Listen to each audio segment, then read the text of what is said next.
de cardiopatías congénitas. Vamos a hacer una clasificación y vamos a ver las más importantes de ellas. ¿Sí? ¿Por qué tenemos que hablar de cardiopatías congénitas o por qué tenemos que verlo?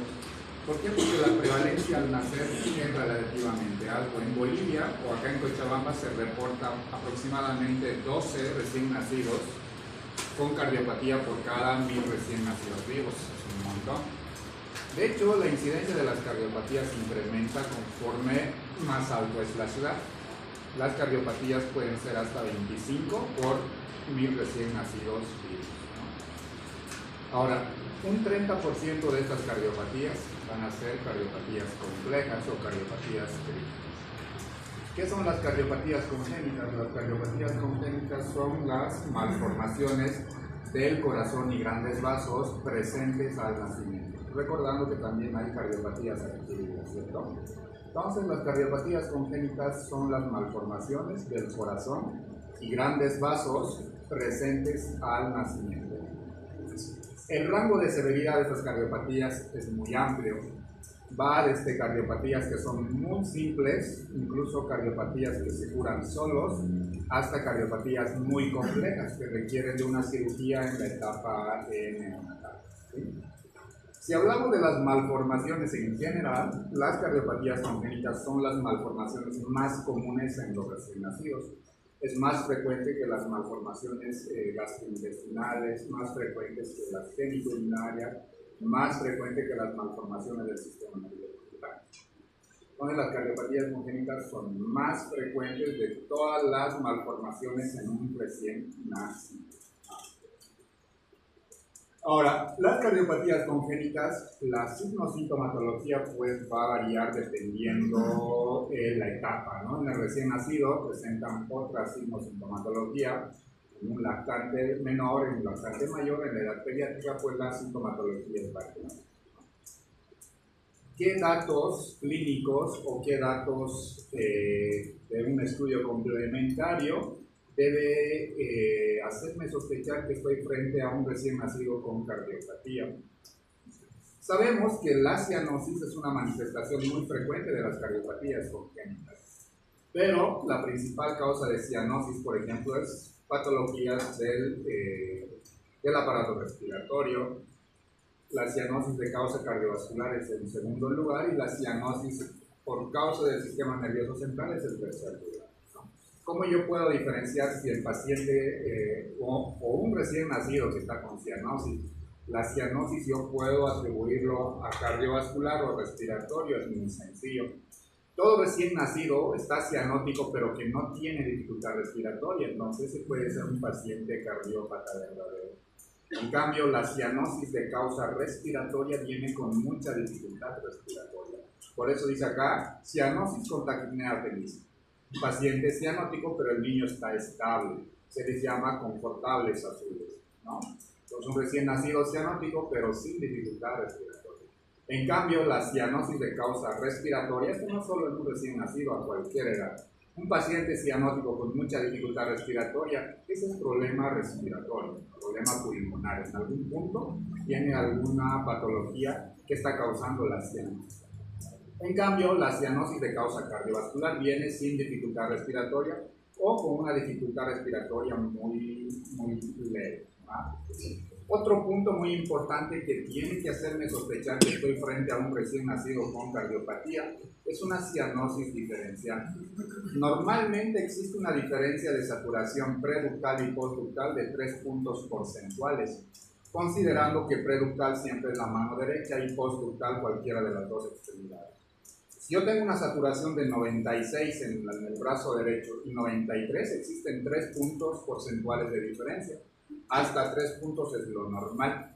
Pero si existe una diferencia igual o mayor a 3, entonces eso es patológico. Por ejemplo, si preductal satura 94 y postductal satura 90, existe una diferencia de 4, eso ya es muy patológico. Lo normal es hasta 3 puntos porcentuales, ¿sí? Obviamente la presencia de un soplo cardíaco debe hacerme sospechar que estoy frente a un paciente con una probable cardiopatía, pero no cualquier soplo, un soplo igual o mayor a 3 en la clasificación de Levain. ¿Por qué? Porque los recién nacidos, de manera normal, casi todos en algún momento tienen soplo cardíaco hasta un grado 2. Un grado 1, un grado 2, la verdad es que no deberíamos de considerarlo como probable cardiopatía. Pero un soplo igual o mayor a 3, entonces sí debe hacerme sospechar que estoy frente a un recién nacido con cardiopatía. ¿Sí? Esta prueba de la hiperoxia, si bien se hace con gasometría, pero también puede hacerse solo con oximetría. Yo tengo un paciente que está saturando 70, le coloco oxígeno suplementario y la saturación sube a valores normales. Ese paciente tiene patología pulmonar.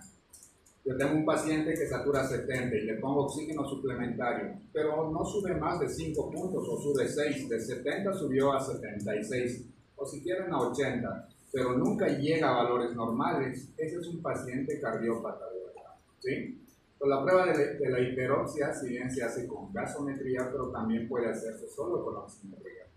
Si tiene saturaciones bajas, yo le administro oxígeno suplementario y con eso sube a valores normales, patología pulmonar. Pero tiene saturaciones bajas, yo le pongo oxígeno suplementario y su saturación nunca sube a valores normales, probablemente tenga una cardiopatía. ¿Sí? La diferencia de presión arterial lo mismo, igual que la cianosis, ¿no? Diferencia pre y postductal. Una diferencia de presión arterial igual o mayor a 20 milímetros de mercurio entre el brazo derecho y cualquiera de los dos pies, te habla de alguna patología del arco aórtico. ¿Sí? Un índice cardiotorácico mayor a 0,65 me habla de una cardiopatía completa.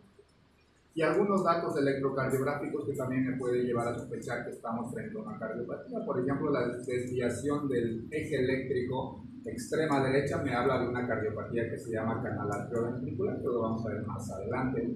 La desviación del eje a 0 grados, recordando que el eje eléctrico en el recién nacido es entre más 90 y más 180, ¿cierto? Abajo a la derecha. Pero cuando yo en un recién nacido veo el eje en 0 grados, es decir, está desviado a la izquierda, puede hablarme de una atresia tricúspide. ¿Sí? Entonces, estos son los datos clínicos y algunos con exámenes complementarios que me deberían de hacer sospechar que estoy frente a un paciente con cardiopatía congénita, ¿no? Sobre todo cardiopatía completa.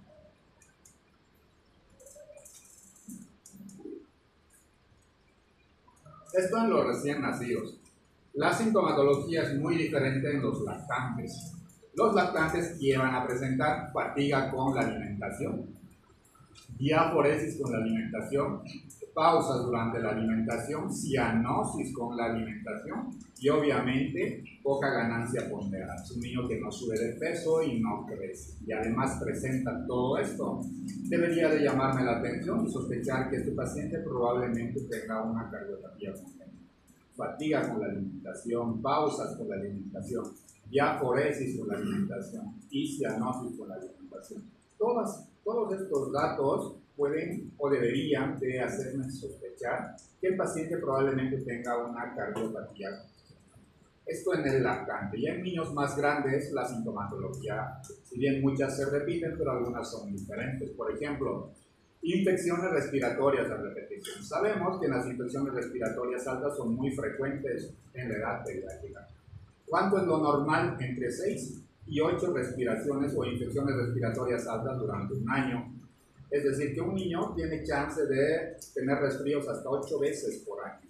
Pero si tiene más de 8 veces, te dice la mamá, pues mira, se resfría 2 veces al mes, es un montón, ¿no? Entonces debería de hacernos sospechar que el paciente tal vez tenga una cardiopatía congénita. O al revés, sabemos que las infecciones respiratorias altas en un paciente inmunocompetente pues debería de pasar solo, ¿no? O con tratamiento sintomático, ¿no? Pero si este paciente tiene infecciones respiratorias altas, pero siempre se complica con una infección respiratoria baja, neumonía, bronconeumonía, también es un dato que debería hacerme sospechar que el paciente tiene una cardiopatía congénita. Falta de ganancia ponderal, ¿no? Son niños que no suben de peso y no crecen. Si bien normalmente la falta de peso y que no crezcan los niños, en Bolivia se asocia mucho a la desnutrición, anemia, parasitosis, pero si todo eso se descarta y el niño sigue sin crecer y sin subir de peso, entonces deberíamos de echarle un ojito al corazón, ¿no? Probablemente tenga una cardiopatía. ¿Por qué? Porque no todas las cardiopatías soplan, ¿no? Hay cardiopatías que no tienen soplo cardíaco. Entonces, si un niño que ya se ha descartado la falta de ganancia de peso, falta de ganancia de talla, se descartó anemia, parasitosis, malnutrición, etcétera, etcétera, deberíamos de sospechar que estamos frente a una cardiopatía. Obviamente fatiga con la alimentación y aforesis por la alimentación también son otros datos que deben llevarme a sospechar que estoy frente a un paciente con cardiopatía congénita. Y obviamente la cianosis, ¿no? La cianosis a cualquier edad debe hacernos sospechar que estamos frente a una cardiopatía congénita. ¿Cómo lo vamos a diferenciar de la cianosis respiratoria? Pues todo lo que vimos en la primera diapositiva. Entonces, las manifestaciones clínicas de las cardiopatías va desde un paciente asintomático hasta un paciente con choque cardíaco, ¿no? Pasando por un soplo cardíaco, datos de insuficiencia cardíaca, cianosis, síncope o cualquier arritmia. Va a depender del espectro de la cardiopatía. Por eso en un principio decíamos que las cardiopatías congénitas son las malformaciones del corazón y grandes vasos presentes al nacimiento y tiene rango de severidad. Va desde cardiopatías simples, que son totalmente curables, hasta cardiopatías muy complejas. Entonces, las cardiopatías simples pues serán asintomáticos, ¿no? Y las cardiopatías complejas vendrán con choque cardíaco, ¿sí? Ahora, para hacer la clasificación de las cardiopatías congénitas vamos a repasar unas 2 diapositivas de radiografía. Necesitamos entender qué es hiperflujo pulmonar, qué es flujo pulmonar normal y qué es hipoflujo pulmonar. Y necesitamos ver qué lado del corazón se encuentra crecido solo viendo una radiografía de tórax, ¿sí? Un par de diapositivas de radiografía. Esta es la anatomía del corazón, o esta es la disposición anatómica del corazón en una radiografía de tórax. Fíjense acá, este es el perfil derecho, este de acá es el perfil derecho. La parte superior, la vena cava superior, acá la aurícula derecha y acá el ventrículo derecho. Todo esto lo conforma el perfil derecho. El perfil izquierdo, por el arco órtico en la parte de arriba, seguido del tronco de la pulmonar, la aurícula izquierda muy pequeña y este de acá el ventrículo izquierdo. Entonces así es como yo debería imaginarme el corazón en una radiografía de tórax.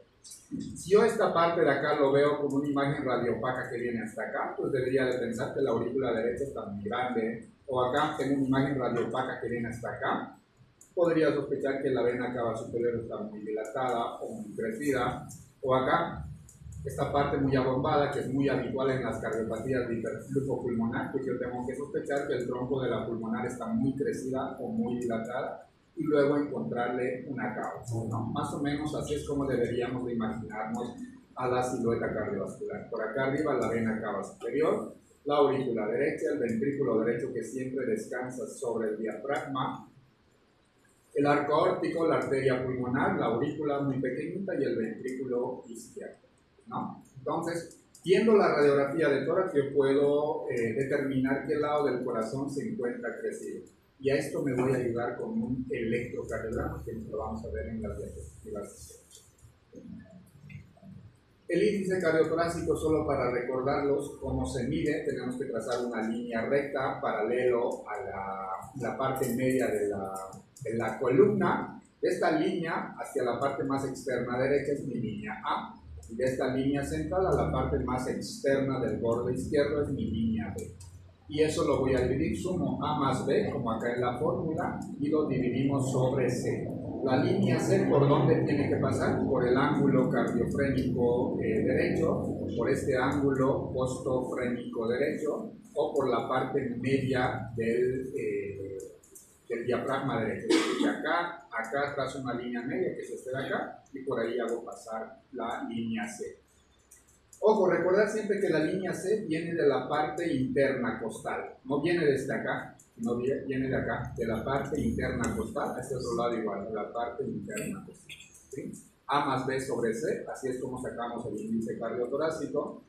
En recién nacidos el índice cardiotorácico es mayor, hasta 0,60 se puede considerar normal. En los adultos es menor a 0,50, ¿cierto? Mayor a 0,50 ya se considera cardiomegalia, ¿sí? Entonces, sacar el índice cardiotorácico no nos cuesta mucho. Si es mayor a 0,60 en un recién nacido, pues ya sospecho que tiene cardiomegalia. Si es mayor a 0,55 en la etapa pediátrica, igual ya debería sospechar que estoy frente a un paciente con una probable cardiomegalia, ¿sí? Acá, por ejemplo, en esta radiografía, todo el perfil izquierdo se encuentra crecido, la aurícula y el ventrículo izquierdo se encuentran totalmente crecidos, ¿sí? Entonces, imaginémonos o tenemos que ver qué lado del corazón se encuentra crecido solo viendo la silueta cardiovascular en una radiografía de punto 1. Punto 2, ver la vasculatura pulmonar. ¿Cómo veo yo la vasculatura pulmonar? Tengo que imaginarme a los pulmones con la llegada de sangre por las arterias y las venas. Fíjense acá, cómo llegando la sangre por la arteria pulmonar. Tengo que dividir a los pulmones en tres partes, en la parte interna, parte media y la parte externa. Fíjense que en la parte externa no hay vasculatura pulmonar, es decir, los vasos pulmonares llegan al tercio medio. El tercio externo no debería de haber vasculatura pulmonar en condiciones normales, ¿no? Fíjense acá, tenemos la vasculatura pulmonar pero con contraste, ¿no? Fíjense cómo esta parte, en la parte interna de los pulmones, se ve esto de acá que se llama ilio pulmonar. El ilio pulmonar no es más que este conglomerado de vasos sanguíneos de gran calibre y eso nos da una imagen radiopaca a este nivel. Y veamos que en la parte externa del pulmón no vemos vasculatura pulmonar, no vemos estas ramificaciones, ¿no? ¿Cómo yo veo una radiografía con flujo pulmonar normal? Así como este de acá. Mentalmente divido el pulmón en tres partes, en la parte interna, en la parte media y en la parte externa. Y en la parte externa no hay vasculatura pulmonar. Acá tengo el ilio pulmonar, la vasculatura pulmonar llega acá y acá no tengo vasculatura pulmonar. Es como tengo que ver normalmente la parte pulmonar. Para que se vea la diferencia, flujo pulmonar normal. Fíjense acá los pulmones todos negros, ¿no? Muy radiolúcidos. Entonces acá existe hipoflujo pulmonar. Por alguna patología la sangre está llegando en menor cantidad a los pulmones, por eso los vemos todos negros. Solo estamos viendo aire acá. Acá no estamos viendo vasculatura pulmonar, por eso lo vemos todo radiolúcido, ¿sí? Fíjense de este otro lado, tenemos mucha vasculatura pulmonar. Tenemos una ramificación en todo el parénquima pulmonar. ¿Cómo veo una radiografía con hiperflujo pulmonar, así como este de acá? Flujo pulmonar normal de este lado, y acá tengo una radiografía con hiperflujo pulmonar. Incremento de la vasculatura pulmonar. Para clasificar a las cardiopatías congénitas, el algoritmo me pregunta, ¿cómo está la vasculatura pulmonar? ¿Está normal, como este de acá? ¿Está incrementado, como este de acá? ¿O está disminuido como este de acá? Fíjense acá la parte pulmonar, están todos negros, todos radiolúcidos, ¿cierto? Entonces, ¿qué significa? Que acá está llegando menos sangre de lo que debería de llegar. ¿Cómo yo observo un pulmón normal y cómo observo un pulmón con hipoflujo pulmonar? Acá está llegando poca sangre al pulmón por algún motivo. Porque el ventrículo derecho es incapaz de mandar sangre al pulmón, porque la válvula pulmonar está perforada. Por algún motivo la sangre no está llegando al pulmón, ¿vale? Así es como vemos hipoflujo pulmonar y así es como veo hiperflujo pulmonar. Fíjense acá, la vasculatura pulmonar toda ramificada, ¿no? De mayor calibre, por eso que lo vemos como una bronconeumonía, como un patrón reticulado. De hecho, la gran mayoría de las cardiopatías están internados en los hospitales por bronconeumonía o por neumonía, porque ven este patrón y dicen, ¿tiene bronconeumonía o neumonía? Muchas veces es solo el hiperflujo pulmonar, ¿sí? Entonces, al momento de evaluar las cardiopatías congénitas, siempre se evalúa con radiografía y electrocardiograma, justamente porque para clasificarlo, yo necesito determinar cómo está el flujo pulmonar y qué cavidades se encuentran crecidas, ¿vale? Entonces, flujo pulmonar normal, hiperflujo pulmonar. Flujo pulmonar normal, hipoflujo pulmonar. Acá, por ejemplo, ¿qué cavidades se encuentran crecidas? ¿El lado derecho o el lado izquierdo? Más el izquierdo, ambos, ¿no? Fíjense acá como la aurícula derecha está crecida, pero de este lado totalmente, ¿no? La aurícula y el ventrículo izquierdo están totalmente crecidos. Acá tenemos crecimiento de ambos lados, tanto derecho como izquierdo. Pero lo que más llama la atención es el hipoflujo pulmonar. Flujo pulmonar normal, incrementado o disminuido. Incrementado. Fíjense, este patrón reticulado es vasculatura pulmonar. Los vasos sanguíneos están de mayor calibre, tienen mayor sangre, por eso vemos este patrón reticulado. Hiperflujo pulmonar. ¿Y qué lado del corazón se encuentra crecido? ¿Izquierdo o derecho? Izquierdo. El lado izquierdo. Fíjense acá, el ventrículo izquierdo totalmente crecido, ¿no? Veamos cómo se ve uno normal, así como este de acá, fíjense. En cambio acá tenemos el perfil izquierdo, la arteria pulmonar muy crecida, ¿no? Pero lo más llamativo de acá es el hiperflujo pulmonar, ¿sí? Así es como vemos una radiografía con hiperflujo pulmonar. Entonces, al momento de evaluar en un paciente con sospecha de cardiopatía, tengo que ver qué cavidades se encuentran crecidas, derechas o izquierdas, y otro punto muy importante es ver la vasculatura pulmonar. Muchas veces no queda claro, el flujo pulmonar queda muy claro. Lo clasificamos flujo pulmonar normal, incrementado, o disminuido. Eso está muy fácil. Lo que muchas veces no queda claro acá, ¿qué lado del corazón está predominando?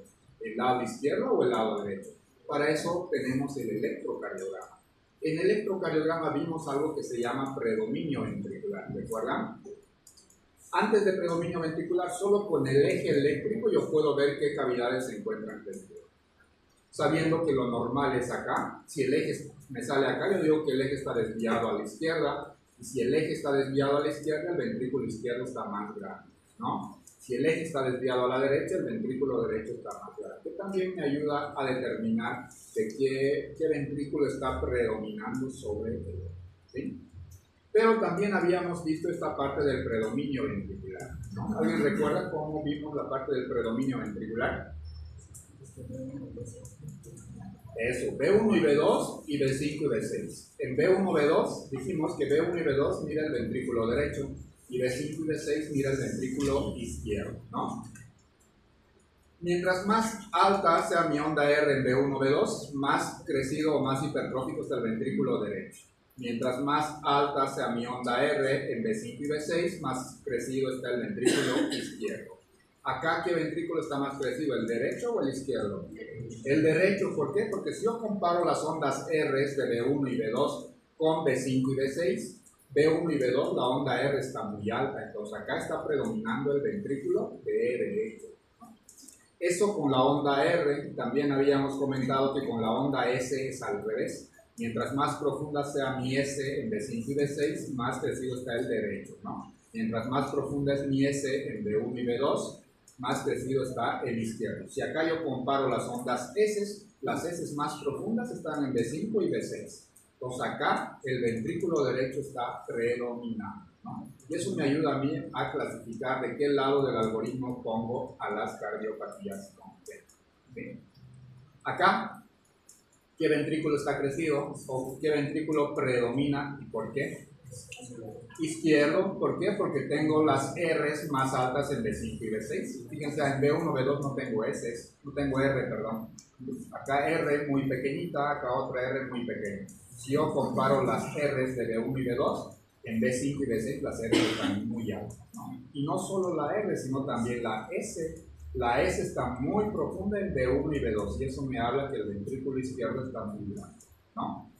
¿Cómo se ve predominio ventricular derecho? Así como este de acá. ¿Cómo yo veo predominio ventricular izquierdo? Como este, ¿no? Y eso me ayuda a mí a determinar qué lado del corazón se encuentra crecido, y de acuerdo a eso voy a poder clasificar a las cardiopatías congénitas. ¿Cómo hacemos el diagnóstico de las cardiopatías congénitas? Primeramente, siempre la clínica y el interrogatorio, una radiografía de tórax, un PA si es un niño grande y un anteroposterior si es recién nacido, y un electrocardiograma. Con el interrogatorio, examen físico, una radiografía de tórax y un electrocardiograma, yo tengo que tener un diagnóstico presuntivo. ¿Por qué? Porque solo voy a aplicar un algoritmo.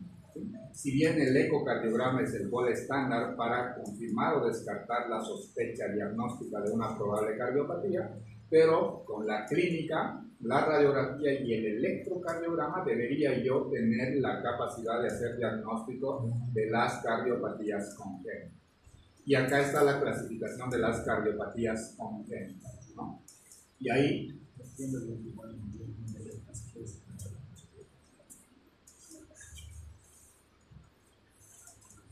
Esta es la clasificación de las cardiopatías congénitas y estas son las más frecuentes de todas las cardiopatías congénitas. Hay más, hay recontra más, ¿no? Pero las más frecuentes son estas que hay, ¿sí? ¿Qué nos pregunta el algoritmo? Si al paciente que yo lo estoy observando está cianótico o no está cianótico. Muchas veces es difícil determinar la cianosis. Muchas veces veo a un recién nacido o un paciente y parece que no está cianótico, pero cuando le pongo un oxímetro de pulso satura 70 u 80, ¿no? Si un paciente las oximetrías los tiene siempre debajo normal, en Cochabamba, por ejemplo, la saturación normal es igual o mayor a 93. Una persona debería saturar igual o mayor a 93 a cualquier edad. Pero si un paciente satura menos de eso, entonces yo puedo catalogarlo como una cardiopatía cianótica, ¿no? ¿Por qué? Porque estas cardiopatías de acá no causan desaturación. Causan hiperflujo pulmonar algunos, pero no causan desaturación. Si bien en etapas finales pueden causar desaturación, pero todas estas de acá no causan desaturación y por ende no causan cianosis. En cambio, estas de acá siempre causan cianosis. Y estos pacientes nunca tienen saturaciones normales, ¿sí? Si me es difícil evidenciar cianosis, puedo ayudarme con un oxímetro de pulso. Si el paciente satura normal, si yo estoy sospechando que tiene una cardiopatía, entonces va a ser una cardiopatía acianógena. Pero si el paciente tiene oximetrías muy bajas, entonces lo catalogaré como una cardiopatía cianógena, ¿sí? ¿Cómo hago la clasificación? Muy sencillo. Lo veo al paciente y veo que no tiene cianosis y la saturación es normal, entonces yo digo es una cardiopatía congénita acianógena. ¿Qué me pregunta el algoritmo? ¿Cómo está el flujo pulmonar? ¿Tiene flujo pulmonar incrementado o tiene flujo pulmonar normal? Eso me pregunta el algoritmo. Dentro de las cardiopatías acianógenas no hay hipoflujo pulmonar. ¿Tenemos flujo pulmonar incrementado o flujo pulmonar normal? De este lado no hay hipoflujo pulmonar, porque las de hipoflujo pulmonar siempre te dan cianosis, ¿sí? Por eso acá no tenemos las de hipoflujo pulmonar. Dentro de las cardiopatías congénitas acianógenas tenemos las de flujo pulmonar incrementado y las de flujo pulmonar normal. Las de flujo pulmonar incrementado, me pregunta el algoritmo, ¿qué cavidades están crecidas? ¿Las derechas o las izquierdas? Si yo tengo crecimiento derecho, tengo dos opciones diagnósticas. Si tengo el crecimiento izquierdo, tengo estas opciones diagnósticas. Fíjense que si yo ya sé ver hiperflujo pulmonar en una radiografía, o tengo la capacidad de ver la vasculatura pulmonar y puedo decir flujo pulmonar normal, incrementado o disminuido, puedo tener la capacidad de ver qué ventrículo está predominando en la radiografía o en el electrocardiograma, yo puedo llegar a estos diagnósticos. Porque yo puedo decir, es una cardiopatía congénita y no tiene cianosis, entonces cardiopatía congénita acianógena. Yo veo que tiene hiperflujo pulmonar y veo que el ventrículo derecho está muy crecido. Mi opción diagnóstica es una comunicación interauricular y probablemente una conexión anómala parcial de venas pulmonares. Pero lo más frecuente es una comunicación interauricular.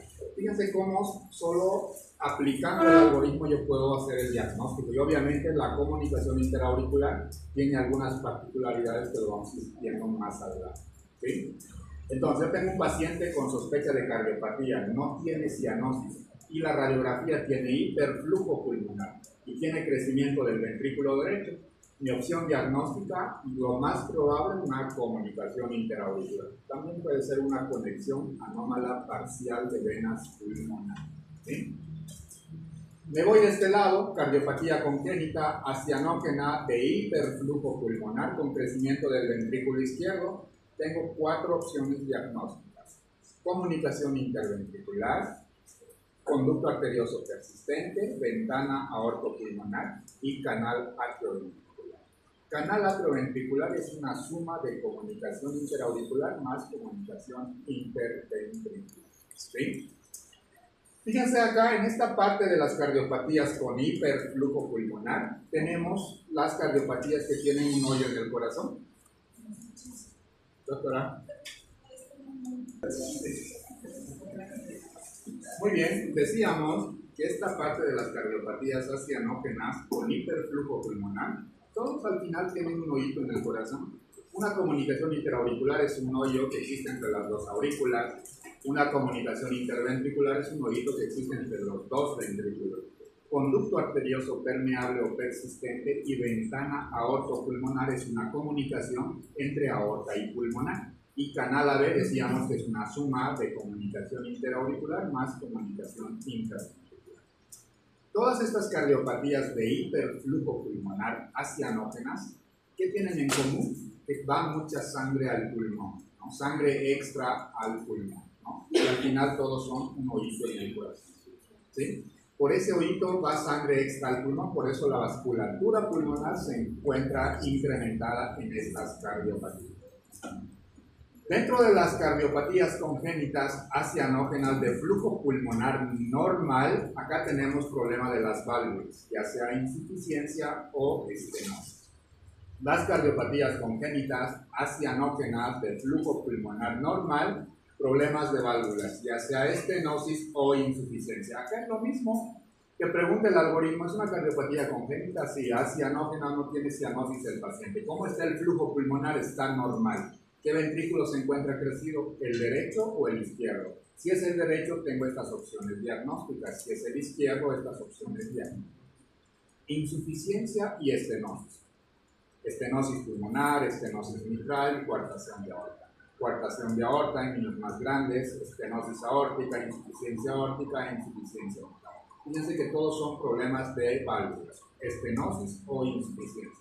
Acá el flujo pulmonar está normal y dependiendo qué válvula esté afectada, pues va a estar más crecido el derecho o el izquierdo. ¿Sí? De estos vamos a ver los más importantes más adelante. Al final, las cardiopatías congénitas acianógenas son las cardiopatías menos complejas, ¿no? Si bien muchas de ellas requieren cirugías, muchas incluso complejas, pero son las menos críticas. Estas de acá, las cardiopatías congénitas acianógenas, muchas de ellas no tienen reparación biventricular. Muchas de ellas funcionan como un corazón univentricular. Van a algo que se llama paliación univentricular. Tienen muchas cirugías, por lo menos 3. ¿Sí? ¿Cómo clasificamos a las cardiopatías congénitas cianógenas? Con flujo pulmonar incrementado o flujo pulmonar disminuido. Acá no hay flujo pulmonar normal. O está incrementado o está disminuido. ¿Sí? Y el algoritmo me pregunta lo mismo. Yo veo a un paciente con cardiopatía congénita, el paciente está cianótico y tiene hipoflujo pulmonar, crecimiento del lado derecho del corazón. Estas dos cardiopatías que son muy frecuentes, la tetralogía de Fallot y la anomalía de Epstein. ¿Qué es la anomalía de Epstein? Por ejemplo, una cardiopatía congénita, cianógena, de flujo pulmonar disminuido con hipertrofia del ventrículo derecho. ¿Sí? Entonces, paciente con sospecha de cardiopatía congénita, el paciente está cianótico, en la radiografía yo veo hipoflujo pulmonar, los pulmones están muy negros, ¿no? Y tiene crecimiento del lado derecho del corazón, tetralogía de Fallot y anomalía de Epstein. Si tiene crecimiento del lado izquierdo del corazón, atresia tricuspide es mi opción diagnóstica. ¿Cuáles son las cardiopatías cianógenas de hipoflujo pulmonar? Las 3 más frecuentes, tetralogía de Fallot, anomalía de Epstein y atresia tricuspide. ¿Sí? Me vengo de este otro lado, cardiopatía cianógena, pero de flujo pulmonar incrementado. ¿Cuáles son los más frecuentes? La transposición de grandes vasos, que es una cardiopatía compleja muy frecuente, la conexión anómala total de venas pulmonares, un ventrículo izquierdo hipoplástico, el tronco arterioso común y el ventrículo único son las cardiopatías complejas más frecuentes que son cianógenas, pero que además tienen hiperflujo pulmonar. ¿Sí? ¿Qué tenemos que recordar de acá? Que de las cianógenas existen con flujo pulmonar incrementado o disminuido. Acá no hay flujo pulmonar normal. ¿Sí? Flujo pulmonar disminuido, los más frecuentes, tetralogía de Fallot, anomalía de Epstein y atresia de Epstein. Cianógenas de flujo pulmonar incrementado, transposición de grandes vasos, conexión anómala total de venas pulmonares, ventrículo izquierdo hipoplástico, tronco arterioso común, ventrículo único. De todas estas vamos siguiendo las más frecuentes. Obviamente no vamos a ver todo porque no vamos a alcanzar. Vamos a ver las más frecuentes. ¿Sí?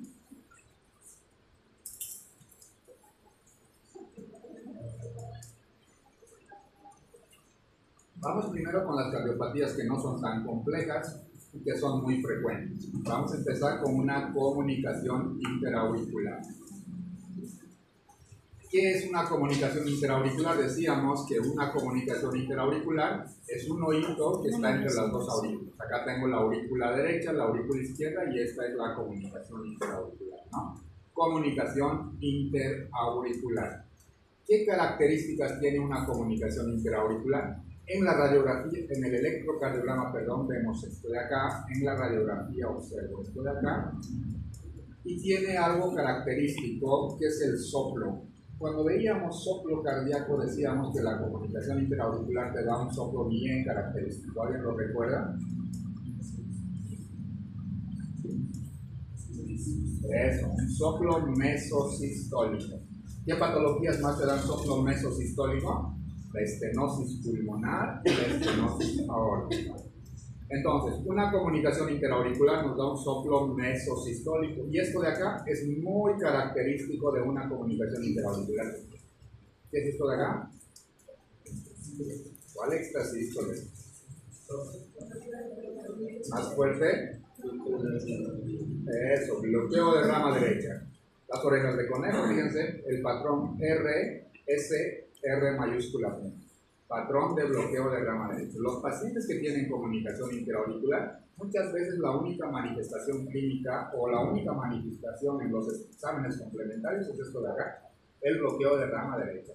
Paciente totalmente asintomático y yo observo bloqueo de rama derecha en su electrocardiograma, tengo que sospechar en una comunicación interauricular, al menos descartada, ¿cierto? Si a eso le sumo que tiene un soplo mesosistólico, pues ya mi opción diagnóstica es mayor, ¿no? En la comunicación interauricular, ¿qué cavidades están crecidas? Las derechas. Entonces, el eje eléctrico del corazón va a estar a la derecha, predominio ventricular derecho, y en la radiografía, la aurícula y el ventrículo derecho son las que predominan. La comunicación interauricular es un hoyito en el corazón. Decíamos que todos los que tienen un hoyo en el corazón tienen hiperflujo pulmonar. La comunicación interauricular no da sintomatología en los recién nacidos. Esto empieza a dar problemas en niños más grandes, 2, 3, 4, dependiendo del tamaño. Si es pequeño, incluso da sintomatología a partir de los 10, 15, 20 años. Ahora, si es grande, entonces empieza a dar síntomas pasando el año, 2, 3 años. El niño no sube de peso, no crece, diaforesis con la alimentación, entonces ahí tengo que sospechar de una cardiopatía. Le voy a pedir una radiografía, un electrocardiograma. En el electrocardiograma, bloqueo de rama derecha. En la radiografía, flujo pulmonar incrementado y crecimiento del ventrículo derecho. Y a eso debo sumarlo el soplo mesosistólico. ¿Sí? Comunicación interauricular. Hay varios tipos, el más frecuente es la comunicación interauricular tipo ostium secundum. Tenemos el ostium primum, seno venoso superior, seno venoso inferior. Hay varios tipos de comunicación interauricular. El más frecuente es la comunicación interauricular tipo ostium secundum. ¿Sí? Otra cardiopatía muy frecuente es la comunicación interventricular. Pues así como el nombre lo dice, un hoyito entre los dos ventrículos, ¿no? Comunicación interventricular. La comunicación interventricular es una cardiopatía muy frecuente, la más frecuente de todas las cardiopatías cianógenas. La sangre siempre pasa del lado izquierdo del corazón al lado derecho, por eso es una cardiopatía cianógena. Sabemos que el lado izquierdo del corazón tiene sangre rica en oxígeno y del lado derecho pobre en oxígeno. Si la sangre pasa del lado izquierdo al lado derecho, pues acá la sangre nunca se va a mezclar. Y si no se mezcla, pues es un paciente que nunca va a tener desaturación, ¿no?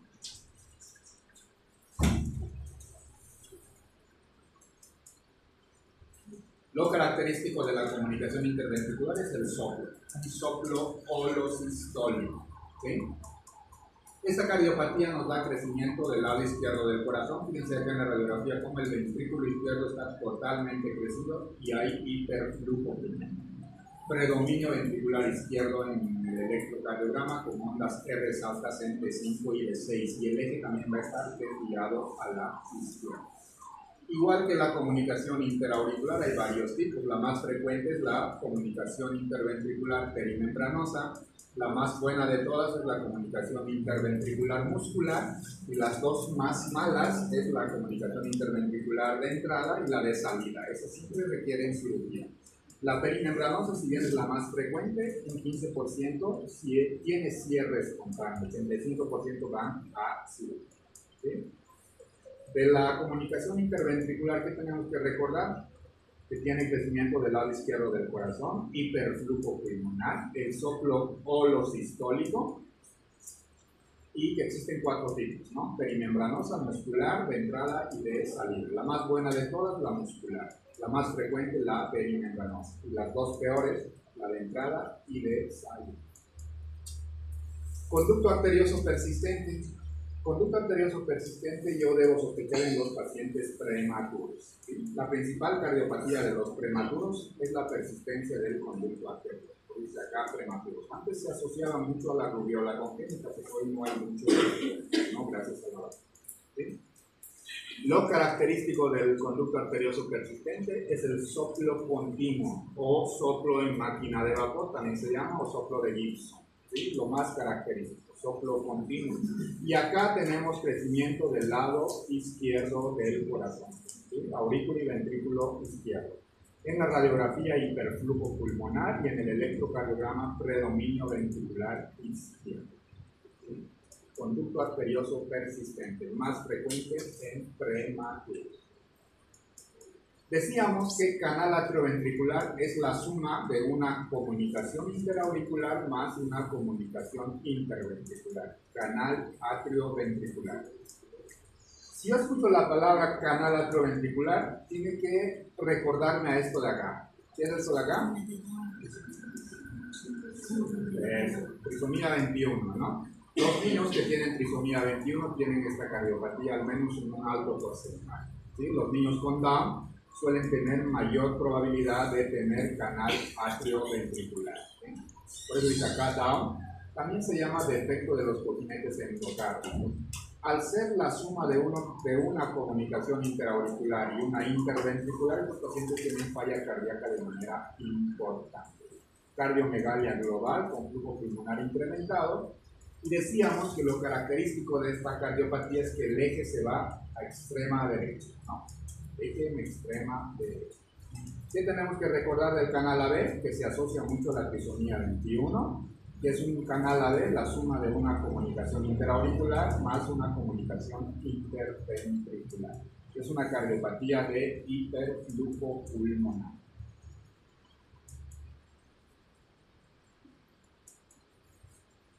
Otras cardiopatías acianógenas, pero de flujo pulmonar normal, la estenosis aórtica, la estenosis pulmonar y la coartación de aorta.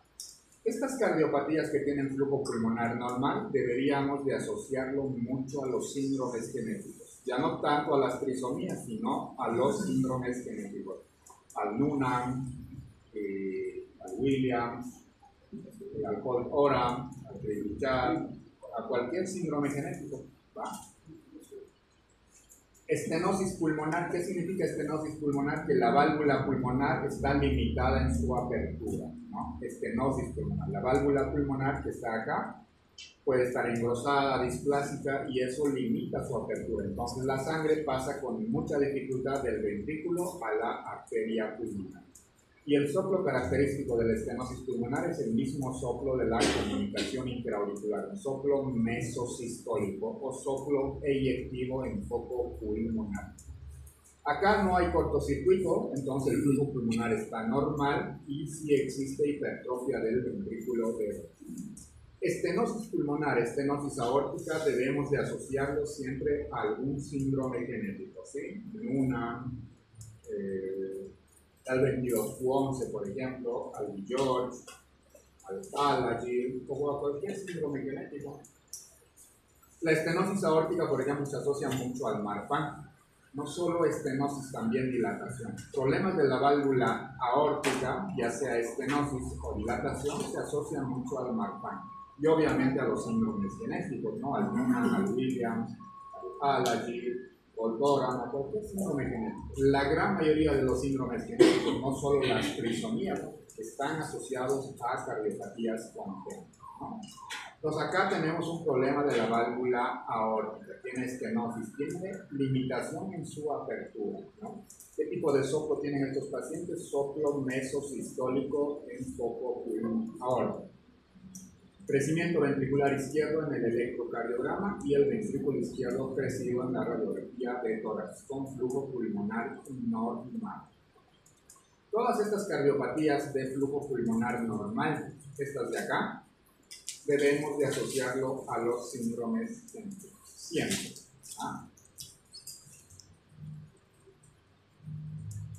Muy bien, hasta acá vimos a las cardiopatías congénitas cianógenas. Ahora vamos a ver lo más frecuente de las cardiopatías congénitas cianógenas.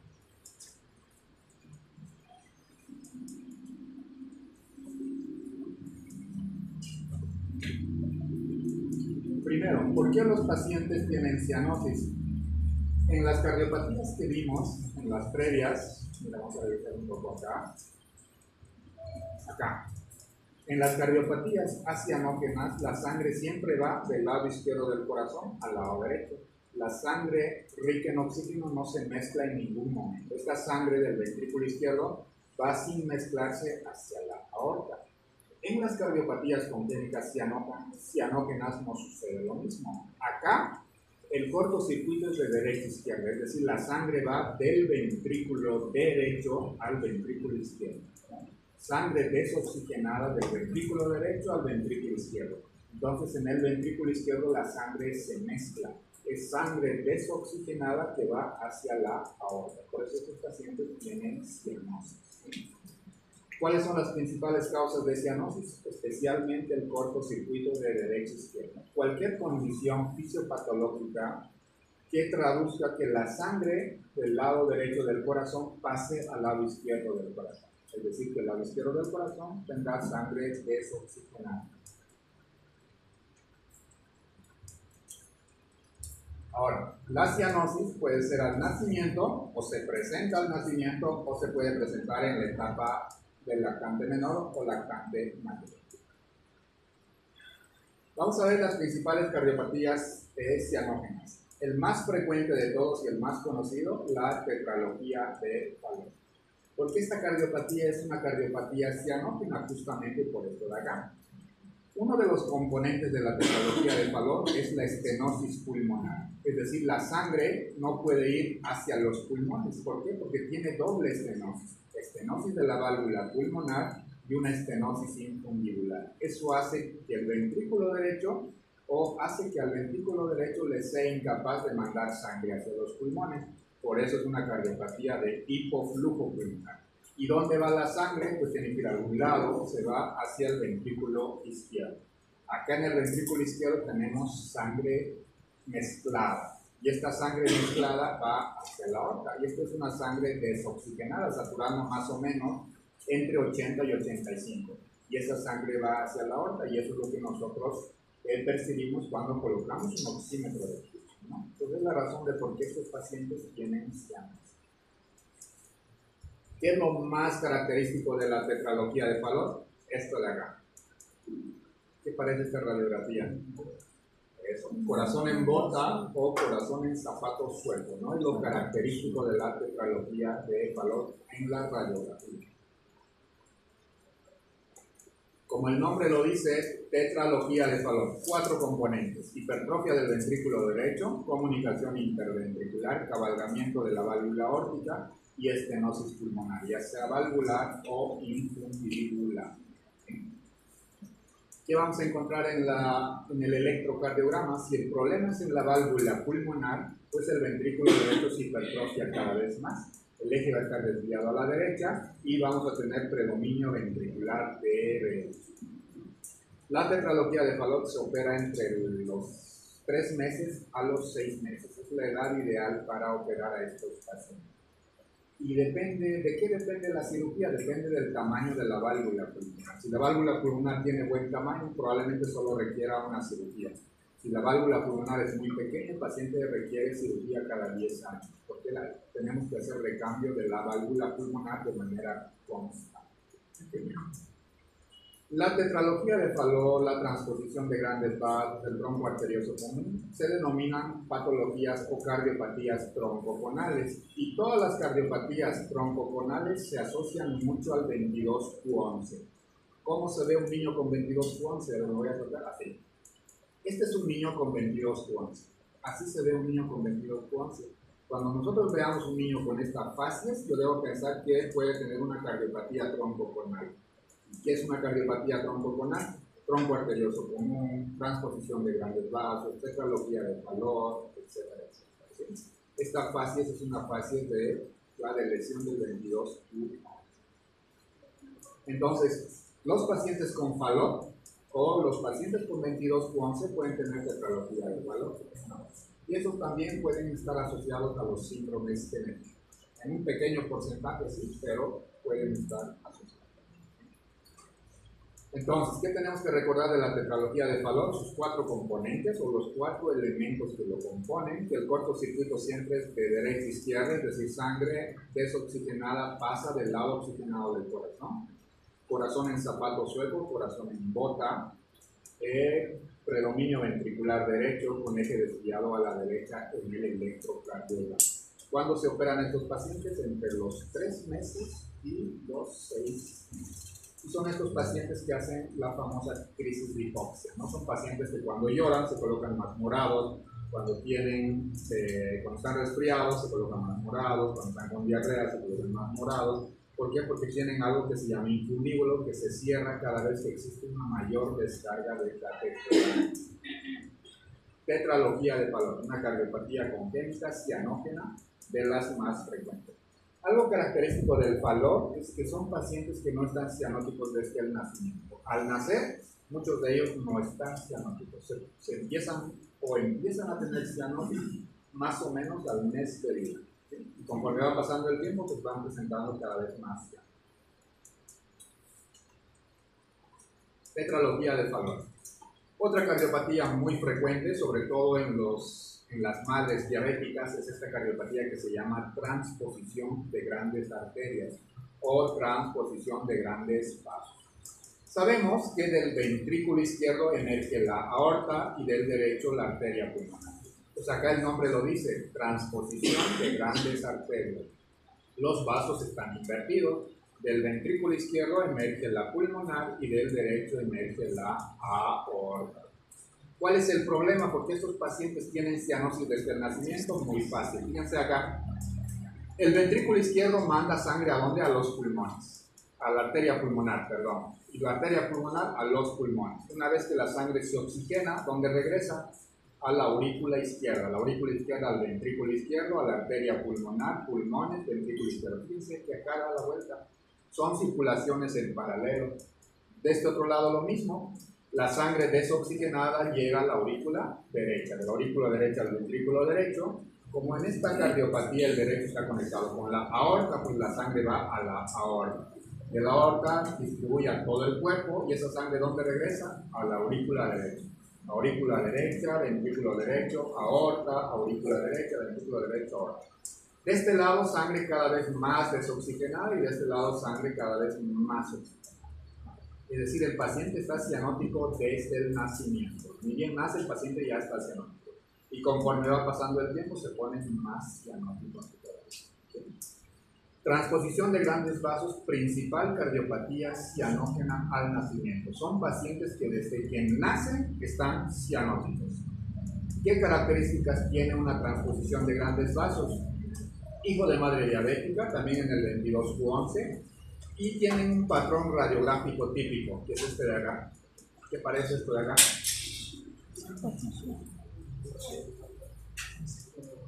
¿Qué parece? Bota no. No, bota no. Parece bota. Bota no. ¿Otra gota?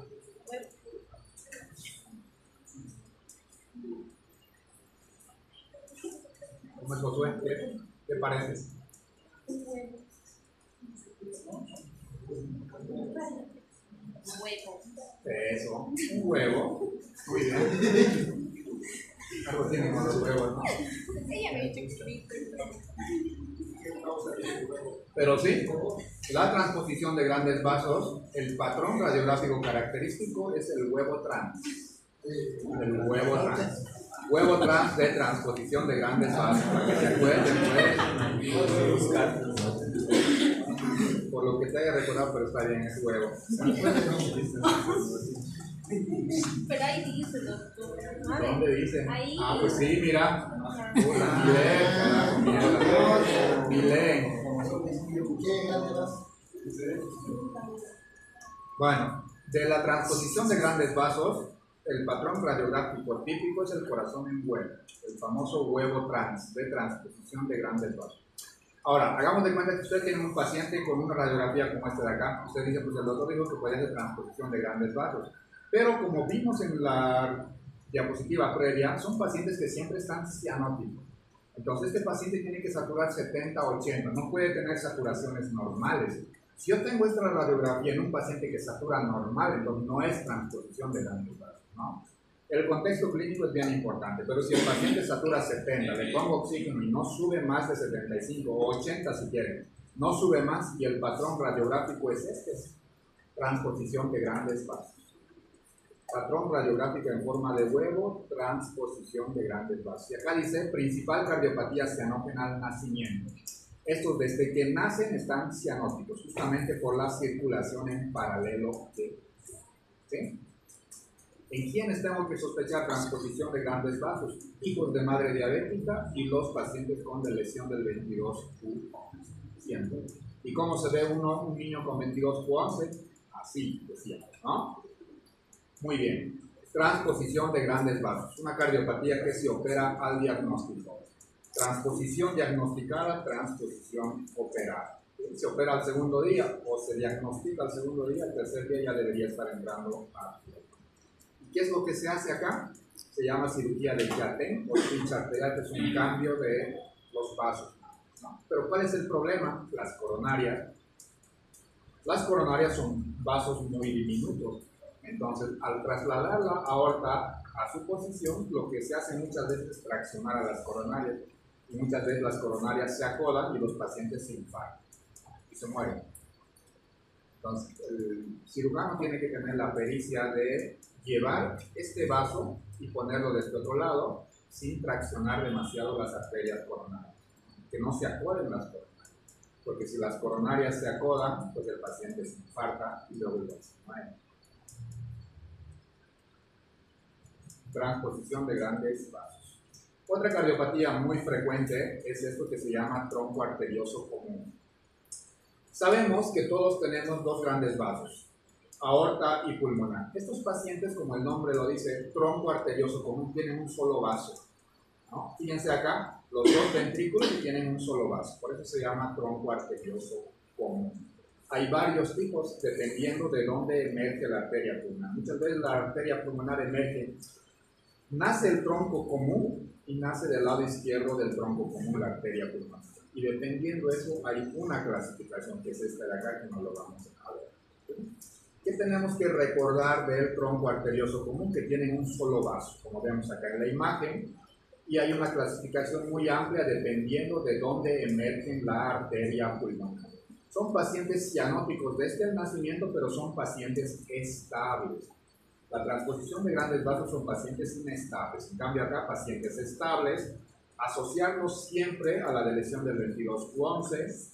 Son pacientes que se pueden dar falla cardíaca de manera temprana y la radiografía tiene hiperflujo pulmonar. ¿Sí? No hay un patrón radiográfico típico de acá. Sí tenemos de la transposición y del valor, ¿no? Otra cardiopatía cianógena muy frecuente es la anomalía de Epstein. Y la anomalía de Epstein viene asociado a este de acá. ¿Qué es esto de acá?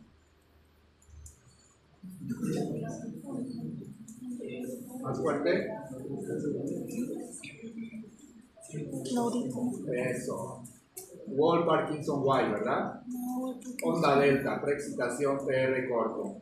Los pacientes con anomalía de Epstein tienen vías accesorias, hasta un 35%. Un 35% de los pacientes que tienen esta cardiopatía que se llama anomalía de Epstein tienen vía accesoria. Una vía accesoria es PR corto, preexcitación, onda delta o el Parkinson White, como ustedes quieran. ¿Sí? ¿Qué problema tienen estos pacientes con anomalía de Epstein? Problemas en la válvula tricúspide. La válvula tricúspide se queda adosada a las paredes ventriculares, sobre todo la válvula septal y la válvula posterior, están pegadas. Entonces el ventrículo derecho no es funcional, ¿sí? El ventrículo derecho queda como una cavidad de reserva, además, no pierde esa capacidad contráctil. ¿Por qué? Porque no tiene válvula tricuspide. ¿Sí? Patrón radiográfico, cardiomegalia en forma de garrafa, como este de acá. Y más adelante tengo una imagen más bonita de una anomalía de Wall Parkinson-White y accesorias lo que tienen estos pacientes. El problema de la anomalía de Ebsen es una patología de la válvula tricúspide, sobre todo de la valva septal y la valva posterior. Corazón en garrafa en el patrón radiográfico. Anomalía de Ebsen. Otra cardiopatía muy frecuente en los recién nacidos es la conexión anómala total de venas pulmonares, que también tiene un patrón radiográfico, que es este de acá. ¿Qué parece esto de acá? ¿A qué se asemeja? Algo que hay en la época de invierno. Nevada y eso, muñeco de nieve, excelente. El muñeco, no, este no puede ser el muñeco trans. El muñeco de la conexión anómala de venas. El muñeco anómalo. Conexión anómala de venas pulmonares. ¿Qué significa conexión anómala de venas pulmonares? Sabemos que las venas pulmonares llegan a la aurícula izquierda, lo normal. En la conexión anómala total de venas pulmonares, pues las venas pulmonares llegan a todos lados excepto a la aurícula izquierda, ¿no? Existen varios tipos, el más frecuente es la conexión anómala supracardíaca, y la conexión anómala supracardíaca tiene este patrón radiográfico. Y acá es lo mismo, ¿no? Si yo tengo este patrón radiográfico y el paciente satura normal, no es una conexión anómala de venas pulmonares, pero si yo tengo este patrón radiográfico y el paciente tiene una saturación de 70, le coloco oxígeno y sube a 75, ese sí es una conexión anómala de venas pulmonares, ¿sí? Imagen en muñeco de nieve, pero en la variedad supracardíaca. La conexión anómala total de venas pulmonares se diagnostica y se opera. No tiene que operarse al diagnóstico. Si se diagnostica al primer día de vida, pues debería de operarse al segundo día. Esta es una cardiopatía igual pero muy frecuente. Conexión anómala de venas pulmonares. Y acá tenemos la radiografía de todas las cardiopatías, por lo menos más complejas, que tienen un patrón radiográfico típico, ¿no? Corazón en zapato del Fallot, el huevo trans de la transposición de grandes vasos, el corazón en garrafa de la anomalía de Ebsen y el muñeco anómalo de la conexión anómala de venas pulmonares, ¿sí? Patrones radiográficos de las cardiopatías muy complejas. Todas estas cardiopatías complejas muchas veces dependen de una estructura que se llama conducto arterioso, que es este de acá, ¿no? El conducto arterioso en estas cardiopatías tiene que permanecer abierto. En muchas de ellas, cuando el conducto se cierra, el niño se muere, ¿no? Es el típico relato de la madre que dice: estaba bien, se durmió y se murió. ¿Qué pasó? Que el conducto se cerró y el niño se murió. ¿Por qué? Porque estas cardiopatías dependen del flujo que existe a través del conducto. Cardiopatías conducto dependiente para flujo pulmonar. ¿Qué significa? Que si el conducto está abierto, le llega sangre a los pulmones. Cuando el conducto se cierra, pues ya no llega sangre a los pulmones y el niño se muere. Cardiopatía conducto dependiente para flujo sistémico. ¿Qué significa eso? Que le llegue sangre a los riñones depende del conducto. Si el conducto se cierra, ya no llega sangre a los riñones ni al hígado y el paciente se muere, ¿no? A esto llamamos cardiopatía conducto dependiente, cuando la vida de ese paciente depende de un conducto. Si el conducto está abierto, el paciente va a seguir viviendo. Si el conducto se cierra, el paciente se muere. Y estos son en las cardiopatías complejas, ¿sí? Y eso es todo. Muy bien. Vayan con Dios. ¿Has terminado?